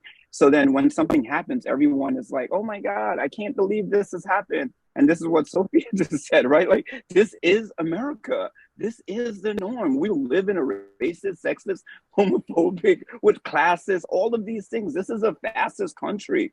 And I think like if we name these things, then like our intentionality and how we move in this work and how we support each other and how we can be proactive looks a little bit different. And I think folks who were engaging in the civil rights movement, they were very much aware of what it is they were experiencing. Where in social work, we still don't name these things. We don't teach students about capitalism and its impact. We don't talk about colonialism. I have students who are coming to me in their second year of their master's program, and this is the first time they're having these conversations. So I think it's, if we don't have a profession, there is a West African term called Sankofa, and it's often a bird looking back, and it says, if we don't understand where we've come from, like we can never go forward. And it's so important, I think, as a profession for us to begin to name these things, to tell the truth. Even the conversation around mass incarceration, which is a euphemism for modern day slavery, has not been a conversation in our profession. So it feels like we went 10 years ago, I did a dissertation called The Invisible, I don't remember the name of it, but it was kind of like partially titled The Invisible Epidemic in social work, right? And it was about mass incarceration. So 10 years later, it's like we're talking about abolition. But the reality is that, very little students even understand what mass incarceration is and how connected it is to chattel slavery. So the idea of like abolition feels so challenging to people. So I believe that, part of the problem here is that we haven't had enough historical grounded in social work for our students. And not only, historical mean in the United States. As an immigrant, I think it's important that we talk about these conversations intersectionally, because the choices and decisions that are happening in the United States are impacting people, in the Caribbean, in other parts of the world. And often our students never have that intersectional awareness or those frameworks to consider in their theory of change or in their, social work practice. Thanks, Jay. Yeah. I want to add on real quickly to what Jay just said about the information is not being taught, and it needs to start way before people get to MSW school. And so I believe Philadelphia School District is the only school district in the country that requires African American history. So folks are coming up the educational path and really behind on fundamental information. And then I don't know who is going to jump in. Sorry. Oh no, don't apologize. I just wanted to add something. Echo everything that Jay just said, and also just add, because I think part of what I hear in that question is around, how do we get organized like that? How do we do that? And I think, part of, I'm just going to turn to Miriam Kaba in this instance, because she's constantly writing about this, theorizing about this, tweeting about this, and actually her pinned tweet, I think, is really, really useful. Her handle is @PrisonCulture if folks aren't familiar. Miriam Kaba is an incredible theoretical thinker, organizer, curator, an abolitionist, if folks don't know. And so I just want to share that, her first 4 questions are when she regularly asks herself when she's outraged about an injustice, right? The first one is, what resources exist so I can better educate myself? 2, who's already doing work around this injustice? Because almost always someone is already doing work. 3, do I have the capacity to offer concrete support and help to them? And then 4, how can I be constructive? And I think this is really important, right? Because we certainly in schools of social work, we don't teach our students how to organize. I know we have some classes around organizing. We don't really teach our students across the board as a profession how to really, really organize and come together as a collective. And, the idea of, well, how do we get to the place where, somebody was already, waiting for folks at the jail? Well, that takes having a political home, being plugged in. Right. And so you have to ask these questions first and understand, where do I plug myself in? Where is my political home in my local geography? Where can I start doing this work and learning about the things that I can be engaged in, and what do I have to offer to these spaces, and what is my bandwidth which will wax and wane, right, over time. But these are the things that we need to be asking ourselves, and so many of us don't even have, particularly in the white community. I'll be speaking very directly to white social workers and white folks even outside of the profession, that we don't have political homes. We're not engaged in our communities. And if we're not engaging in those questions and trying to figure out our spaces and how we can engage, we can't even get to that place where that person offered that question, right? Thanks, Sophia. All right, so someone said we're currently living in the beginning of the reactionary period of revolutionary times.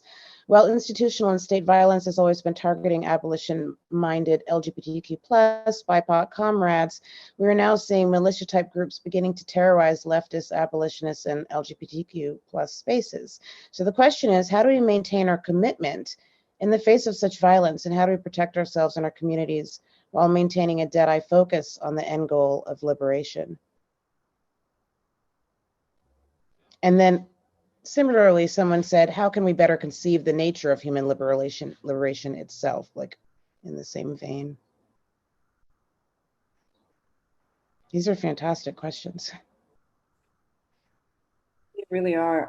I think Sophia said, build a political home.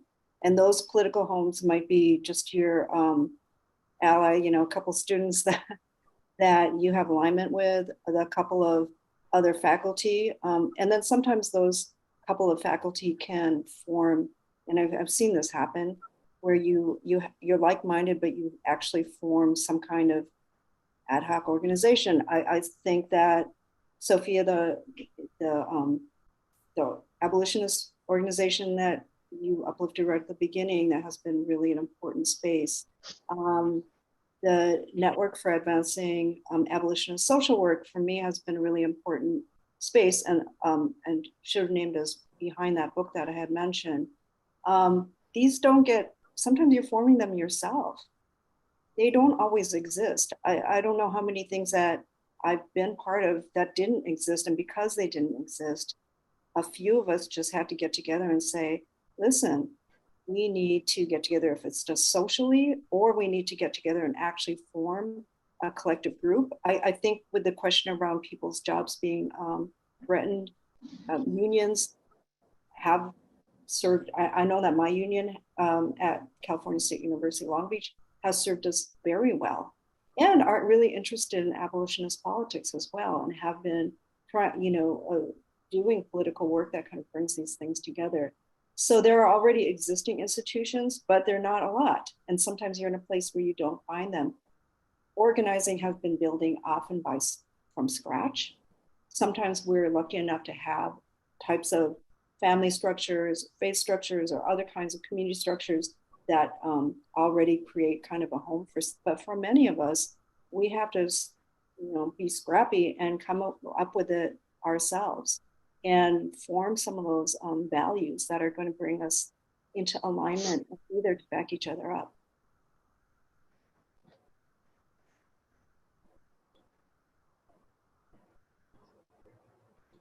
So I'll add also, I'm on the board of a group called the Social Democracy Project. And one of the things that we're trying to push is more involvement in political social work, which is something that has fallen by the wayside as well. So we're not really engaged on a regular, consistent, intentional basis in the first place.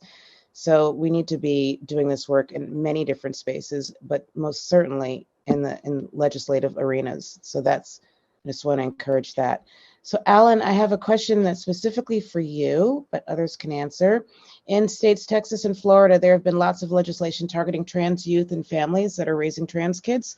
Have there been efforts to link the Upend movement with trans liberation and the fight for trans rights? Social workers have had an issue of being gender cops to some degree. So this person wants to hear what steps are being made to work towards a better future.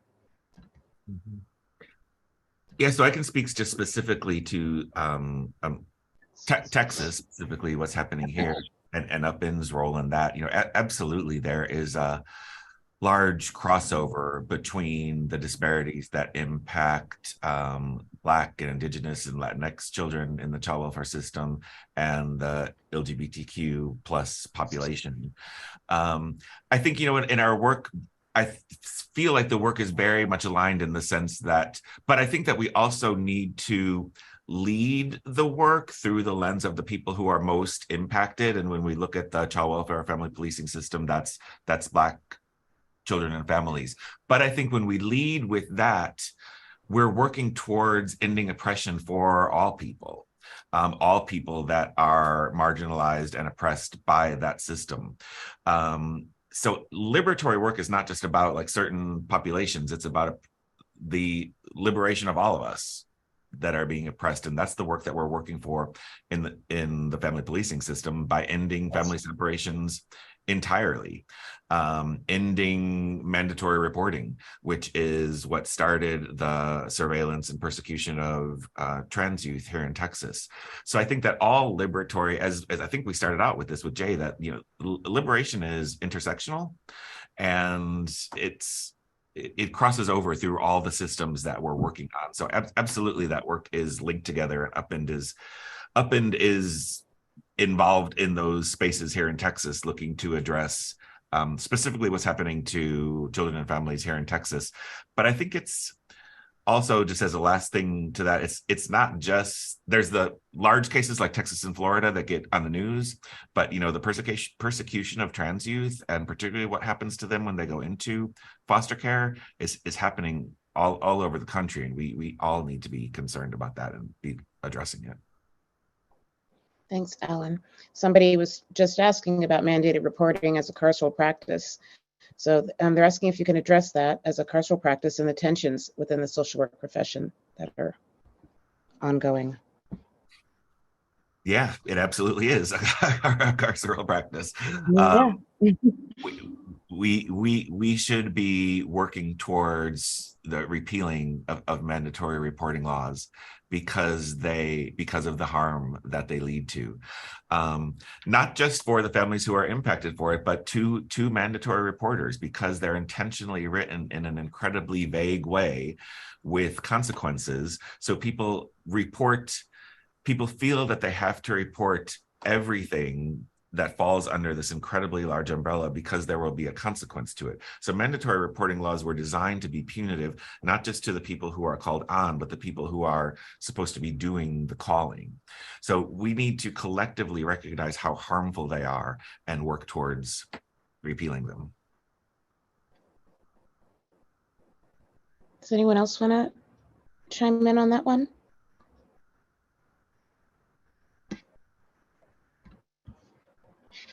I'll chime in just very quickly and just say that I put in the chat, and I'm not sure if Dr. Friedline can share these with the audience, but there are incredible resources right now. Shannon Perez Darby, who's a social worker, created Mandatory Reporting is Not Neutral. There's also the Mandated Supporting resource that was created by, I believe, social work students at the Columbia School of Social Work. And so there's a lot of very important movement happening right now, particularly from folks who are newer coming into the profession, who are just, again, refusing just traditional practices. And so absolutely, we should be pushing to repeal these things. There's also ways to function within it, while it's kind of a both and right now, of dealing with how we actually function within this system and ways we can actually subvert that mandated reporting policy. And I think these are two incredible resources that can help folks figure out how to actually do that while also working to dismantle that entirely from our profession.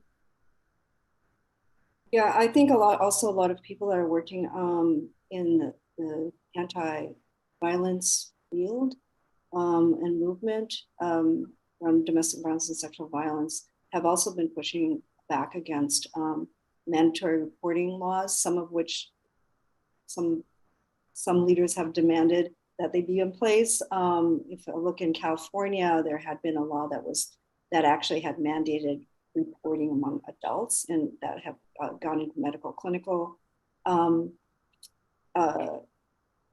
areas. And there has been a pushback now against that, even among people that I would have considered mainstream.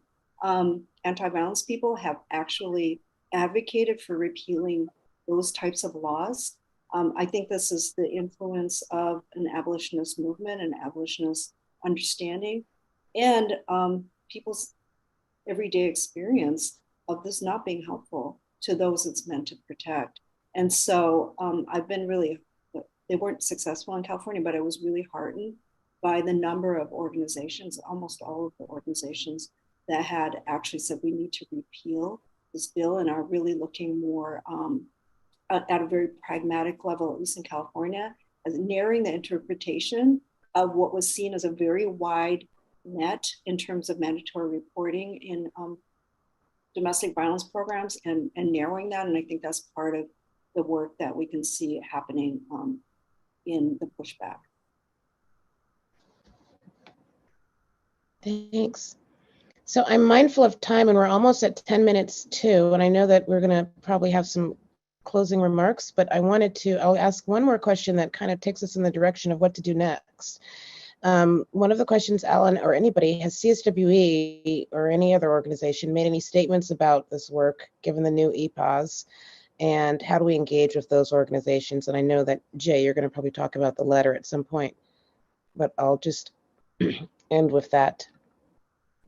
Yeah, no, thank you, Darcy. And I feel like we could possibly transition that. So Mimi into the last thoughts, and then I think Mimi is going to speak a little bit about the letter as well as some next steps in our end.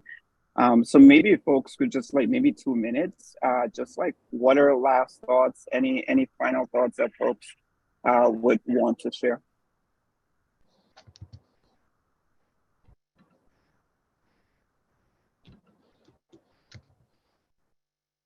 I can start because I'm going to be really brief, not even 2 minutes. And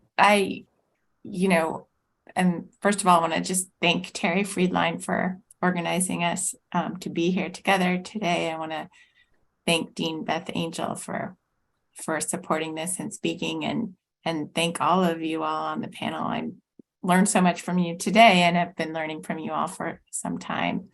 I just want to reemphasize my belief that it's important for all of us in social work, whether we identify as abolitionists or not, to be learning about abolitionist theories and perspectives, and to be supporting abolitionist scholarship and praxis, and especially to protect people who are doing this work.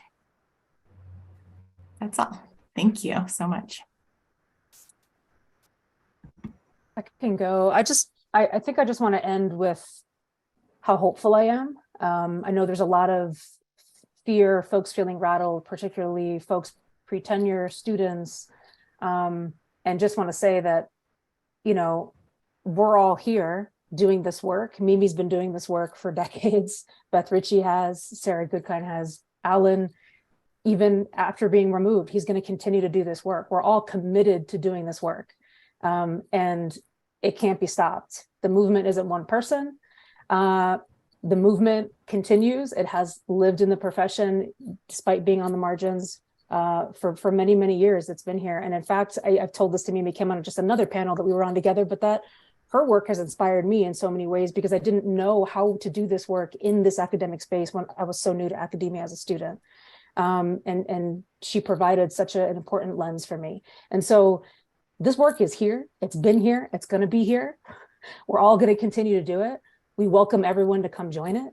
And I'm just so hopeful and excited because we built this mess that we're in now, and we can absolutely do better. And it's just going to take all of us coming together and experimenting and trying, and we have to be committed to trying. And so I'm just really excited about what's to come, and I hope that everyone here is as well. Yeah, I just want to also uplift the many, many, many, many people who are abolitionists or don't even name themselves in that way. The Social Service Worker United in Chicago has been really a strong proponent, putting their careers on the line towards abolition. They don't get named as much. I think at this point I have been on a few panels. So, but there's so many people. I run into people so often now who say I'm an abolitionist. Some of them, it's recent. For some of them, this has been many, many years. They just didn't have a name for it. And I think it surprised me before. And now I'm like I feel like I'm in the presence of so many creative energies, of so many legacies, so many communities that have been pushing for what, you know, if they're going to call it abolitionists or not, what we believe in terms of abolitionist way of life and thriving for all of us. And that's what it really is about. It's not just about knocking things down. It's about building things up. It's about building upon legacies that people have kept intact despite every effort to try to destroy that. If we look at the histories of communities, it's that story over and over again. And I'm just hearing from so many more people that I feel like I can turn to as in solidarity and to learn from. And I'll close just by from a personal lens, just to start with. I just want people to know, to everyone who's listening that has reached out to me personally, I want you to know how much I appreciate it, and just all the supportive calls and emails. I just want you to know how much I appreciate all of you and appreciate this space here with you. And kind of, Mimi, like you said, I've met so many incredible people over the last few years being engaged in this work, and I'm just incredibly grateful to all of you who've been doing this work for many, many years, many years before I was doing this work. As another kind of personal thing, I want to be sure that, you know, the goal purpose of this meeting was not really, or the outcome of this meeting is not about me, but about potential harm to the movement and about potential chilling effect to the movement. And I really want to just ask all of my former colleagues at NAD, the National Association of Deans and Directors, to speak out.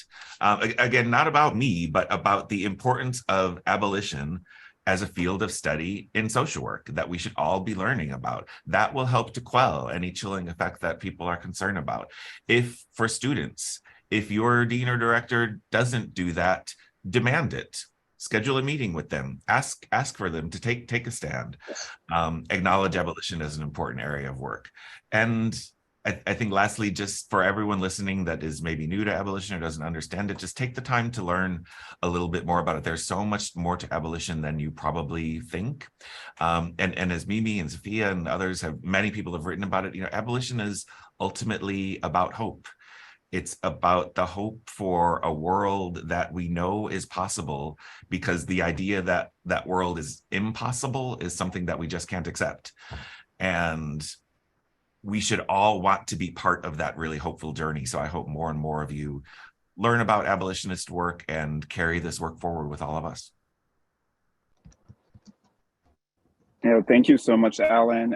Thank you, Mimi. Thank you, Sarah. Thank you, Sophia. Thank you, Terry. Thank you, Darcy. I am super honored to be here. And as you have all said, it's sad that, Alan, what had happened, that it had to happen in this way for us to be together.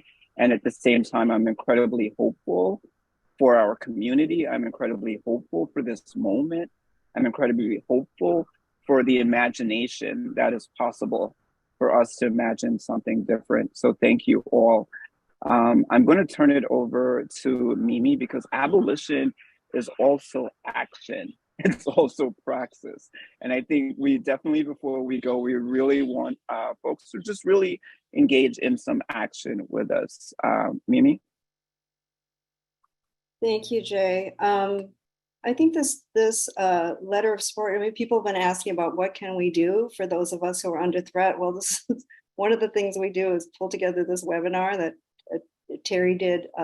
So with such, it was a rapid response, let's just say, over the holidays.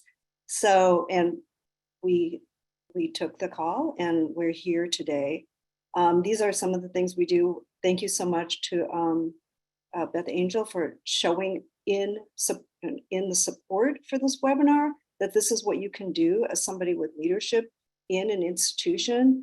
These are just examples. And I think this other example is a letter that was put together by some people at the National or the Network to Advance Abolitionist Social Work and friends in support of Ellen. Again, I think, thank you, Ellen, for saying that. This is about Ellen, whose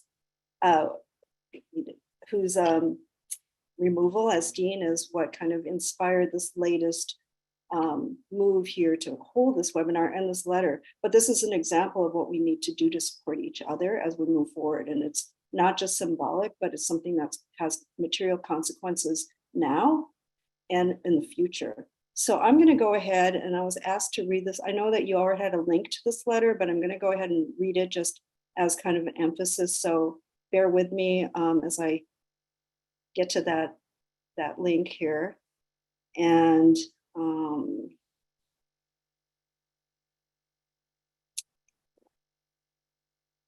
so just for emphasis, you can see this letter. It's an open letter to national social work organizations to support abolitionist inquiry, scholarship, and praxis. It is a letter to sign on to, and it's a letter to really read and see how much you can resonate with this. I think this is really an important moment for us to come together in solidarity. So as social workers, social service practitioners, researchers, educators, students, and activists, we believe abolitionist inquiry, scholarship, and praxis in social work are of critical importance and aligned with the actualization of social work values.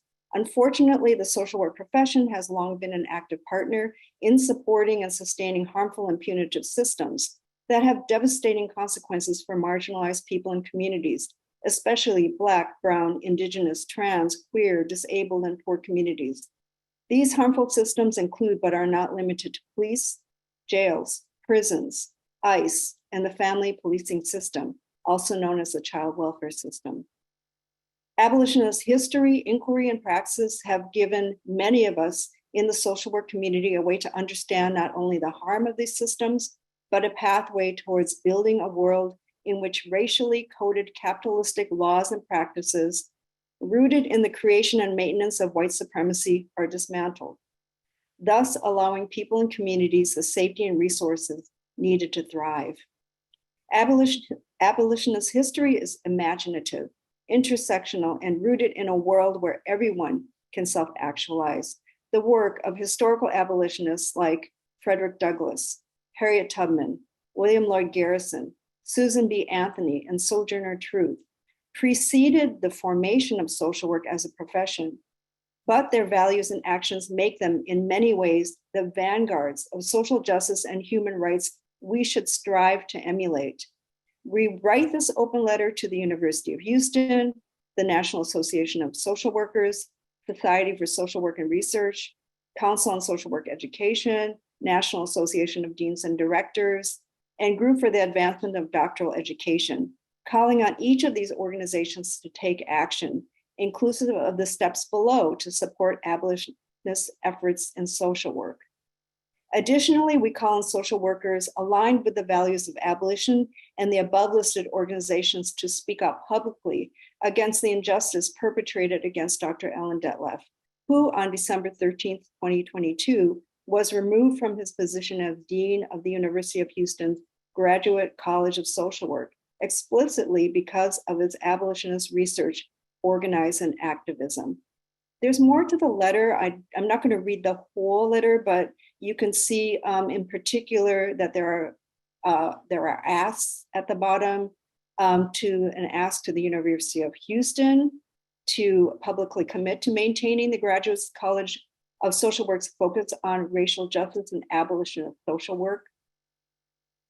There's a call to National Association of Dean and Directors to acknowledge abolition as a legitimate and important area of academic inquiry in social work programs, including the inclusion of content on abolitionist praxis in social work curricula.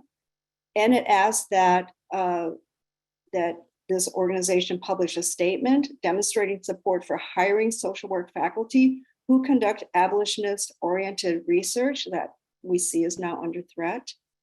It's asked for the Group for Advancement of Doctoral Education to publish a statement demonstrating support for PhD students who are conducting abolitionist-oriented research as part of their doctoral dissertations, and asking the Council on Social Work Education to acknowledge the importance of an abolitionist perspective in social work education, particularly as it relates to competency number 2 in the EPAS standards to advance human rights and social, racial, economic, and environmental justice. Please take time to read this letter, and please take time to sign this letter and to share it with others.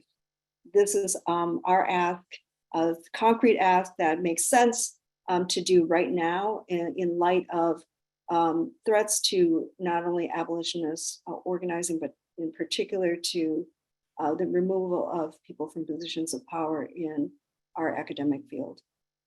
Thank you. Thank you so much, Mimi. We're going to ask Sophia to close us out. Yeah, thank you, Jay, and thank you all for staying a little bit over for this. I had offered to end us on a note of beauty and hope, and so I'm just going to read the poem Affirmation by Assata Shakur. I believe in living. I believe in the spectrum of beta days and gamma people. I believe in sunshine, in windmills and waterfalls, tricycles and rocking chairs. And I believe that seeds grow into sprouts, and sprouts grow into trees. I believe in the magic of the hands and in the wisdom of the eyes. I believe in rain and tears and in the blood of infinity. I believe in life. And I have seen the death parade march through the torso of the earth, sculpting mud bodies in its path. I have seen the destruction of the daylight and seen bloodthirsty maggots prayed to and saluted. I have seen the kind become the blind and the blind become the bind in one easy lesson. I have walked on cut glass. I have eaten crow and blunder bread and breathed the stench of indifference. I have been locked by the lawless, handcuffed by the haters, gagged by the greedy. And if I know anything at all, it's that a wall is just a wall and nothing more at all. It can be broken down. I believe in living. I believe in birth. I believe in the sweat of love and in the fire of truth. And I believe that a lost ship steered by tired, seasick sailors can still be guided home to port. Onward toward abolition, y'all. Thank you, Honored to be here. Sophia. Thank you, everyone. I'm super proud to be a part of this event. Many blessings. Thank you to everyone who came out on this night, over 200 and something people, to have this conversation. Please share this video. Please continue to have these conversations in your spaces. Please be brave. Please be courageous. Thank you all. Thank you, Alan. Thank you for sharing so honestly and so human of yourself. Thank you. I love you all. That was amazing. Good. My soul is filled. It was heartwarming. It was fantastic. You all did a wonderful job. I really appreciate y'all. Thanks very much. Terry, thank you Terry? so Much thanks to Terry for organizing it. Did Terry, anybody yeah, get the definitely. chat saved? Terry, yes. Thank you, Terry. Did you get the chats? I couldn't do the chat save or Q&A save. Sorry about my phone. You did great, Darcy. Thank you for organizing that and holding that down. Thank you all, man. This was incredibly powerful. And just, I'm sorry we had to start this year this way with Alan, but I mean, at the same time, I just feel incredibly hopeful. And thank you, Sophia, for just really grounding that. I feel incredibly hopeful. And I hope to be in more community with you all this year. I hope that, this really creates some momentum.